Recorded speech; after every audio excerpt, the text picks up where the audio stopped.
配的喝，不要一次喝太多。那冬天就喝30%的水。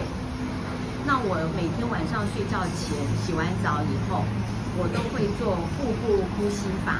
所谓腹部呼吸法，就是吸气，肚子鼓起来，从1数到4。那吐气的时候，1数到8，肚子你让它慢慢的凹陷下去，这个会放松神经。睡前我也会做瑜伽放松的动作，也会冥想放松，让自己一觉好眠到天亮。那我平常也会听自己喜欢的音乐。根据研究发现，常听音乐或是唱歌的人，失智风险可以下降39%。